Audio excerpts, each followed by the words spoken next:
What's up guys, my name is Mark, welcome to the channel ko. Today we're gonna be reviewing the Andoer lavalier or lapel mic. So in-order ko to sa Lazada and it just came after 4 days. So here's the packaging now. Papel siya with the bubble wrap inside.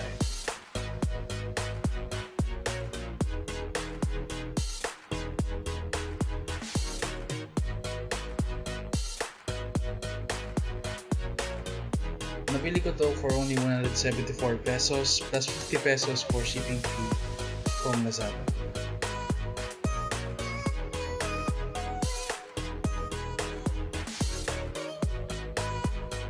So now let's open it and see the mic itself.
The mic came with a clip, pero yung sabitan ng mismong mic ay sira na. Nung dumating siya sa akin, nung in-open clip package, ganyan talaga sira na siya. So, if in case na kailangan ko siyang isabit sa clip pa rin, nalayo siya sa gitna ng clip. Kaso, magkakaroon siya ng ingay kapag gumalaw-galaw ako. And also, may kasama din siyang extension for the 3.5mm headphone jack kung kailangan mo siya para sa mga camera na nagsiskip dyan, kailangan ma-extend pa.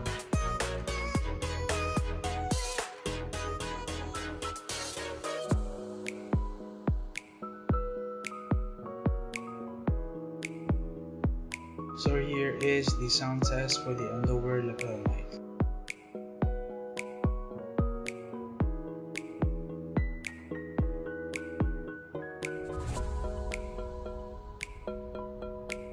I'm now on the Andoer lapel mic, and as you can hear, there's a lot of noise on it and medyo malakas nga talaga siya. Halos kapantay niya na yung boses ko sa sobrang lakas ng noise na yan. Kailangan mo siyang linisin gamit yung Audacity para mas maging clear ko siya.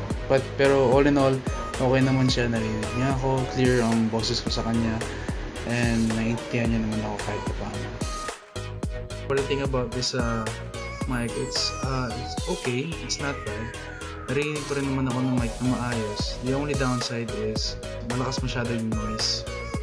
So, kailangan gawin ay linisin pa sa Audacity para maging malinis yung audio na nirecord.